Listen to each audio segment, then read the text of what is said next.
नमस्कार दोस्तों। आज मैं प्रस्तुत करने जा रही हूँ यशपाल जी की कहानी करवा का व्रत। कहानी आपको पसंद आए तो चैनल को सब्सक्राइब करें, वीडियो को लाइक और शेयर करें।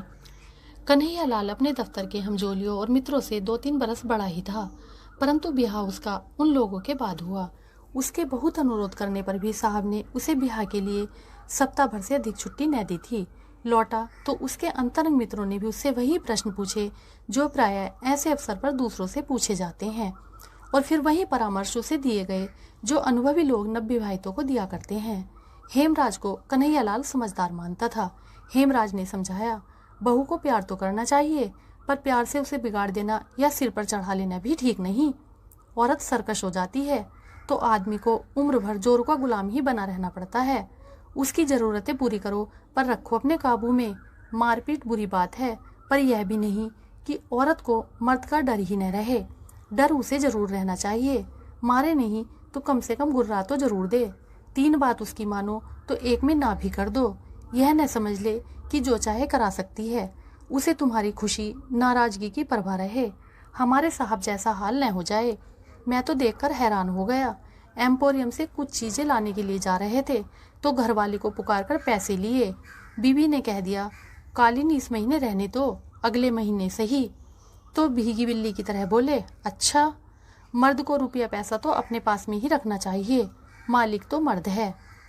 कन्हैया के विवाह के समय नक्षत्रों का योग ऐसा था कि ससुराल वाले लड़की की विदाई कराने के लिए किसी तरह तैयार नहीं हुए। अधिक छुट्टी नहीं थी, इसलिए गौने की बात फिर पर ही टल गई थी। एक तरह से अच्छा ही हुआ। हेमराज ने कन्हैया को लिखा पढ़ा दिया कि पहले तुम ऐसा मत करना कि वह समझे कि तुम उसके बिना रह नहीं सकते, या बहुत खुशामद करने लगो। अपनी मर्जी रखना, समझे। औरत और बिल्ली की जात एक। पहले दिन के व्यवहार का असर उस पर सदा रहता है। तभी तो कहते हैं, बिल्ली के आते ही पहले दिन हाथ लगा दे तो फिर रास्ता नहीं पकड़ती। तुम कहते हो पढ़ी लिखी है, तो तुम्हें और भी चौकस रहना चाहिए। पढ़ी लिखी यो भी मिजाज दिखाती है। निस्वार्थ भाव से हेमराज की दी हुई सीख कन्हैया ने पल्ले बांध ली थी। सोचा, मुझे बाजार होटल में खाना पड़े या खुद चौका बर्तन करना पड़े तो शादी का लाभ क्या। इसलिए वह लाजो को दिल्ली ले आया था। दिल्ली में सबसे बड़ी दिक्कत मकान की होती है। रेलवे में काम करने वाले कन्हैया के जिले के बाबू ने उसे अपने क्वार्टर का एक कमरा और रसोई की जगह सस्ते किराए पर दे दी थी। 1.25 साल से मजे में चल रहा था। लाजवंती अलीगढ़ में 8वीं जमात तक पढ़ी थी। बहुत सी चीजों के शौक थे, कई ऐसी चीजों के भी जिन्हें दूसरे घरों की लड़कियों को या नई ब्याही बहुओं को करते देख मन मारकर रह जाना पड़ता था। उसके पिता और बड़े भाई पुराने ख्याल के थे। सोचती थी ब्याह के बाद सही उन चीजों के लिए कन्हैया से कहती। लाजो के कहने का ढंग कुछ ऐसा था कि कन्हैया का दिल इनकार करने को न करता, पर इस ख्याल से कि वह बहुत सर्कस न हो जाए, 2 बात मानकर तीसरी पर इनकार भी कर देता। लाजो मुंह फुला लेती। लाजो मुंह फुलाती तो सोचती कि मनाएंगे तो मान जाऊंगी, आखिर तो मनाएंगे ही। पर कन्हैया मनाने की अपेक्षा डांट ही देता। एक आध बार उसने थप्पड़ भी चला दिया। मनोती की प्रतीक्षा में जब थप्पड़ पड़ जाता तो दिल कट कर रह जाता और लाजो अकेले में फूट फूट कर रोती। फिर उसने सोच लिया, चलो किस्मत में यही है तो क्या हो सकता है। वह हार मानकर खुद ही बोल पड़ती। कन्हैया का हाथ पहली 2 बार तो क्रोध की बेबसी में ही चला था, पर जब चल गया तो उसे अपने अधिकार और शक्ति का अनुभव होने लगा। अपनी शक्ति अनुभव करने के नशे से बड़ा नशा दूसरा कौन होगा। इस नशे में राजा देश पर देश समेटते जाते थे, जमींदार गांव पर गांव और सेठ मिल और बैंक खरीदते चले जाते हैं। इस नशे की सीमा नहीं। यह चस्का पड़ा तो कन्हैया के हाथ उतना क्रोध आने की प्रतीक्षा किए बिना भी चल जाते। मार से लाजो को शारीरिक पीड़ा तो होती ही थी, पर उससे अधिक होती थी अपमान की पीड़ा। ऐसा होने पर वह कई दिनों के लिए उदास हो जाती। घर का सब काम करती, बुलाने पर उत्तर भी दे देती, इच्छा न होने पर भी कन्हैया की इच्छा का विरोध न करती, पर मन ही मन सोचती रहती, इससे अच्छा तो है मर जाऊं। और फिर समय पीड़ा को कम कर देता। जीवन था तो हंसने और खुश होने की इच्छा भी फूट ही पड़ती और लाजो हंसने लगती। सोच यह लिया था, मेरा पति है, जैसा भी है मेरे लिए तो यही सब कुछ है। जैसा यह चाहता है वैसे ही मैं चलूं। लाजो के सब तरह अधीन हो जाने पर भी कन्हैया की तेजी बढ़ती ही जा रही थी। वह जितनी अधिक बेपरवाही और स्वच्छंदता लाजो के प्रति दिखा सकता, अपने मन में उसे उतना ही अधिक अपनी समझने और प्यार का संतोष पाता।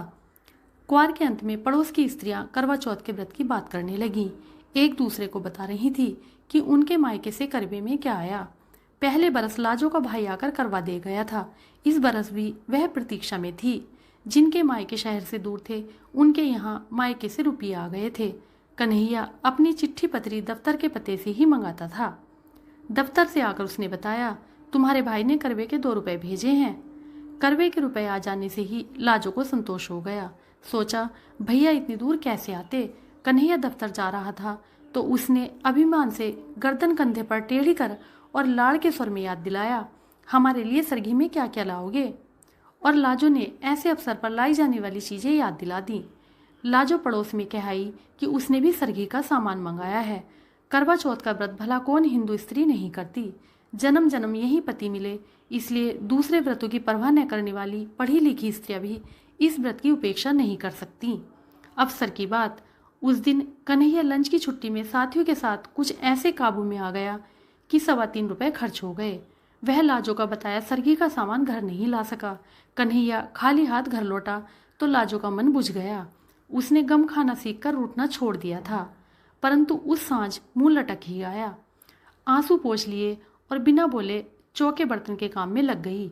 रात के भोजन के समय कन्हैया ने देखा कि लाजो मुंह सुजाए है, बोल नहीं रही, तो अपनी भूल कबूल कर उसे मनाने या कोई और प्रबंध करने का आश्वासन देने के बजाय उसने उसे डांट दिया। लाजो का मन और भी बिंद गया। कुछ ऐसा ख्याल आने लगा, इन्हीं के लिए तो व्रत कर रही हूँ और यही ऐसी रुखाई दिखा रहे हैं। मैं व्रत कर रही हूँ कि अगले जन्म में भी इनसे ही ब्याही जाऊं। अपनी उपेक्षा और निरादर से रोना भी आ गया। कुछ खाते न बना, ऐसे ही सो गई। तड़के पड़ोस में रोज की अपेक्षा जल्दी ही बर्तन भांडे खड़कने की आवाज आने लगी। लाजो को याद आने लगा, शांति बता रही थी कि उसके बाबू सरगी के लिए फेनिया लाए हैं। तार वाले बाबू की घरवाली ने बताया था कि खोई की मिठाई लाए हैं। लाजो ने सोचा, उन मर्दों को ख्याल है न कि हमारी बहू हमारे लिए व्रत कर रही है, इन्हें जरा भी ख्याल नहीं। लाजो का मन इतना खिन्न हो गया कि सरगी में उसने कुछ भी न खाया। न खाने पर भी पति के नाम का व्रत कैसे न करती। सुबह सुबह पड़ोस की स्त्रियों के साथ उसने भी करवे का व्रत करने वाली रानी और करवे का व्रत करने वाले राजा की प्रेसी की दासी की कथा सुनने और व्रत के दूसरे उपचार निभाए। खाना बनाकर कन्हैया लाल को दफ्तर जाने के समय खिला दिया। कन्हैया ने दफ्तर जाते समय देखा कि लाजो मुंह सुजाए हुए है। उसने फिर डांटा, मालूम होता है कि 2-4 खाए बिना तुम सीधी नहीं होगी। लाजो को और भी रुलाई आ गई। कन्हैया दफ्तर चला गया तो वह अकेली बैठी कुछ देर रोती रही। क्या जुल्म है, इन्हीं के लिए तो व्रत कर रही हूँ और इन्हें गुस्सा आ रहा है। जन्म जन्म ये ही मिले इसलिए मैं भूखी मर रही हूँ। बड़ा सुख मिल रहा है ना, अगले जन्म में और बड़ा सुख देंगे। ये जन्म तो निभाना मुश्किल हो रहा है। इस जन्म में तो इस मुसीबत से मर जाना अच्छा लगता है। दूसरे जन्म के लिए वही मुसीबत पक्की कर रही हूँ। लाजो पिछली रात भूखी थी, बल्कि पिछली दोपहर के पहले का ही खाया हुआ था। भूख के मारे कुड़मुड़ा रही थी और उस पर पति का निर्दयी व्यवहार। जन्म जन्म कितने जन्म तक उसे ऐसा ही व्यवहार सहना पड़ेगा। सोचकर लाजो का मन डूबने लगा। सिर में दर्द होने लगा तो वह धोती के आंचल सिर बांधकर खाट पर लेटने लगी तो झिझक गई। करवे के दिन पान पर नहीं लेटा या बैठा जाता। वह दीवार के साथ फर्श पर ही लेट रही। लाजो को पड़ोसनी की पुकार सुनाई दी। वे उसे बुलाने आई थी। करवा चौथ का व्रत होने के कारण सभी स्त्रियां उपवास करके भी प्रसन्न थी। आज करवे के कारण नित्य की तरह दोपहर के समय सीने परोने काढ़ने बुनने का काम किया नहीं जा सकता था। करवे के दिन सुई सलाई और चरखा छुआ नहीं जाता। काज से छुट्टी थी और विनोद के लिए ताश या जुए की बैठक जमाने का उपक्रम हो रहा था। वे लाजो को भी उसी के लिए बुलाने आई थी। सिर दर्द और मन दुख के कारण लाजो जा नहीं सकी। सिर दर्द और बदन टूटने की बात कहकर वह टाल गई और फिर सोचने लगी, ये सब तो सुबह सरगी खाए हुए हैं, जान तो मेरी निकल रही है। फिर अपने दुखी जीवन के कारण मर जाने का ख्याल आया और कल्पना करने लगी कि करवा चौथ के दिन उपवास की के मर जाए तो इस पुण्य से जरूर ही यही पति अगले जन्म में मिले। लाजो की कल्पना बावली हो उठी। वह सोचने लगी, मैं मर जाऊं तो इनका क्या है, और ब्याह कर लेंगे। जो आएगी वह भी करवा चौथ का व्रत करेगी। अगले जन्म में दोनों का इन्हीं से ब्याह होगा। हम सोते बनेंगी। सोत का ख्याल उसे और भी बुरा लगा। फिर अपने आप समाधान हो गया, नहीं पहले मुझसे ब्याह होगा, मैं मर जाऊंगी तो दूसरी से होगा। अपने उपवास के इतने भयंकर परिणाम की चिंता से मन अधीर हो उठा। भूख अलग व्याकुल किए थी। उसने सोचा, क्यों मैं अपना अगला जन्म भी बर्बाद करूं। भूख के कारण शरीर निढाल होने पर भी खाने को मन नहीं हो रहा था, परंतु उपवास के परिणाम की कल्पना से मन क्रोध से जल उठा। वह उठ खड़ी हुई। कन्हैया लाल के लिए उसने सुबह जो खाना बनाया था उसमें से बची 2 रोटियां कटोरदान में पड़ी थीं। लाजो उठी और उपवास के फल से बचने के लिए उसने मन को वश में करके 1 रोटी रूखी ही खा ली और 1 गिलास पानी पीकर लेट गई।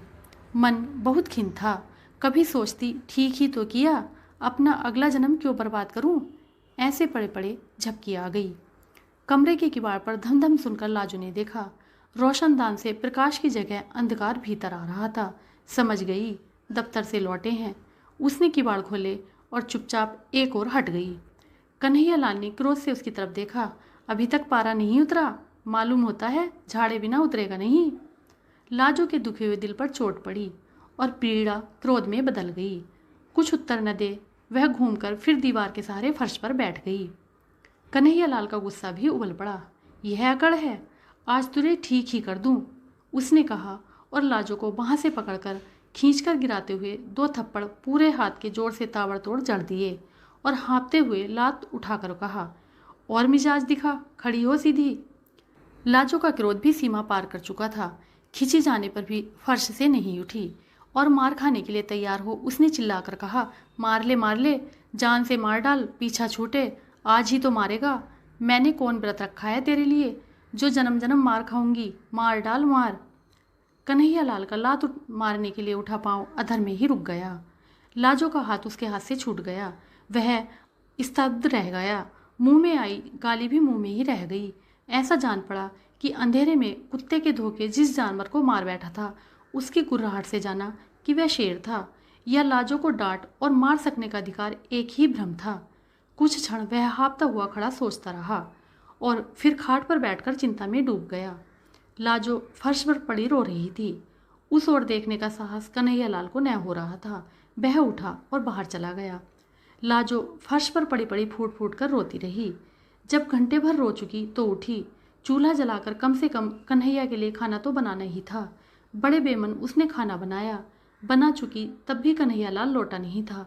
लाजो ने खाना ढक दिया और कमरे के किवाड़ उड़ाकर फिर फर्श पर लेट गई। यह सोच रही थी, क्या मुसीबत है, यही झेलना था तो पैदा ही क्यों हुई थी। मैंने क्या किया था जो मारने लगे। किवाड़ों के खुलने का शब्द सुनाई दिया। वह उठने के लिए आंसुओं से भीगे चेहरे को आंचल से पोंछने लगी। कन्हैया लाल ने आते ही एक नज़र उसकी ओर डाली। उसे पुकारे बिना ही वह दीवार के साथ बिछी चटाई पर चुपचाप बैठ गया। कन्हैया लाल का ऐसे चुपचाप बैठ जाना नई बात थी, पर लाजो गुस्से में कुछ बोलने रसोई में चली गई। आसन डाल, थाली कटोरी रख, खाना परोस दिया और लोटे में पानी लेकर हाथ धुलाने के लिए खड़ी थी।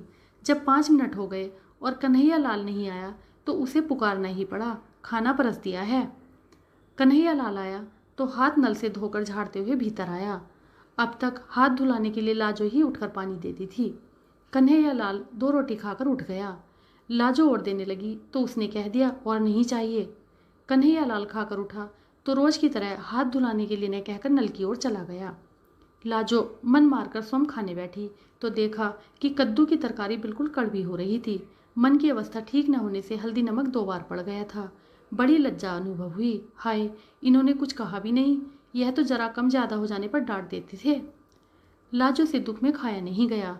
यूं ही कुल्ला कर हाथ धोकर इधर आई कि बिस्तर ठीक कर दे, चौका फिर समेट देगी। देखा तो कन्हैया लाल स्वयं ही बिस्तर झाड़ रहा था। लाजो जिस दिन से इस घर में आई थी ऐसा कभी नहीं हुआ था।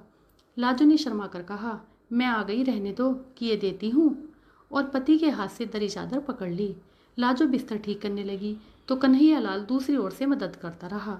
फिर लाजो को संबोधित किया, तुमने कुछ खाया नहीं, कद्दू में नमक ज़्यादा हो गया है, सुबह और पिछली रात भी तुमने कुछ नहीं खाया था, ठहरो, मैं तुम्हारे लिए दूध ले आता हूँ।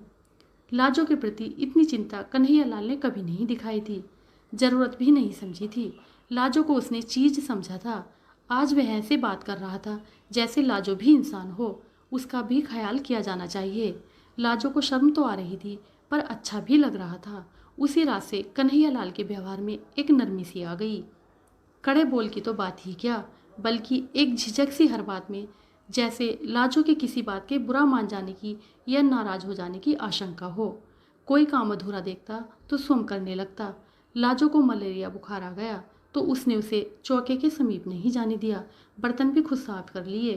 कई दिन तो लाजो को बड़ी उलझन और शर्म महसूस हुई, पर फिर पति पर और अधिक प्यार आने लगा। जहाँ तक मन पड़ता घर का काम उसे नहीं करने देती। यह काम करते मर्द अच्छे नहीं लगते। उन लोगों का जीवन कुछ दूसरी ही तरह का हो गया। लाजो खाने के लिए पुकारती तो कन्हैया जिद करता, तुम सब बना लो, फिर एक साथ बैठ कर खाएंगे। कन्हैया पहले कोई पत्रिका या पुस्तक लाता था तो अकेले मन ही मन पढ़ा करता था। अब लाजो को सुनाकर पढ़ता या खुद सुन लेता। यह भी पूछ लेता, तुम्हें नींद तो नहीं आ रही? साल बीतते मालूम न हुआ। फिर करवा चौथ का व्रत आ गया। जाने क्यों लाजो के भाई का मनी ऑर्डर करवे के लिए न पहुंचा था। करवा चौथ के पहले दिन कन्हैया लाल दफ्तर जा रहा था। लाजो ने खिंता और लज्जा से कहा, भैया करवा भेजना शायद भूल गए। कन्हैया लाल ने सांत्वना के स्वर में कहा, तो क्या हुआ, उन्होंने जरूर भेजा होगा। डाक खाने वालों का हाल आजकल बुरा है, शायद आज आ जाए या और 2 दिन बाद आए। डाक खाने वाले आजकल मनी ऑर्डर के 15-15 दिन लगा देते हैं। तुम व्रत उपवास के झगड़े में मत पड़ना, तबीयत खराब हो जाती है या कुछ मांगना ही है तो बता दो, लेते आएंगे। पर व्रत उपवास से होता क्या है, ये सब ढकोसले हैं। वाह, यह कैसे हो सकता है, हम तो जरूर रखेंगे व्रत। भैया ने करवा नहीं भेजा न से ही, बात तो व्रत की है, करवे की थोड़ी ही है, लाजो ने बेपरवाही से कहा। संध्या समय कन्हैया लाल आया तो रुमाल में बंधी छोटी गांठ लाजो को थमाकर बोला, लो फेनी तो मैं ले आया हूँ, पर व्रत के झगड़े में नहीं पड़ना। लाजो ने मुस्कुराकर रुमाल लेकर अलमारी में रख दिया। अगले दिन लाजो ने समय पर खाना तैयार कर कन्हैया को रसोई से पुकारा, आओ खाना परोस दिया है। कन्हैया ने जाकर देखा, खाना एक ही आदमी के लिए परोसा था। और तुम? उसने लाजो की ओर देखा। वह मेरा तो व्रत है, सुबह सरगी भी खा ली थी, तुम अभी सो ही रहे थे। लाजो ने मुस्कुराकर प्यार से बताया, यह बात तो हमारा भी व्रत रहा। आसन से उठते हुए कन्हैया लाल ने कहा। लाजो ने पति का हाथ पकड़कर रोकते हुए समझाया, क्या पागल हो, कहीं मर्द भी करवा चौथ का व्रत रखते हैं? तुमने सरगी कहाँ खाई? नहीं नहीं, यह कैसे हो सकता है? कन्हैया नहीं माना। तुम्हें अगले जन्म में मेरी ज़रूरत है तो क्या मुझे तुम्हारी नहीं? या तुम भी व्रत न रखो आज? लाजो पति की ओर कातर आंखों से देखती हार मान गई। पति के उपास से दफ्तर जाने पर उसका हृदय गर्व से फूला नहीं समा रहा था। नमस्कार।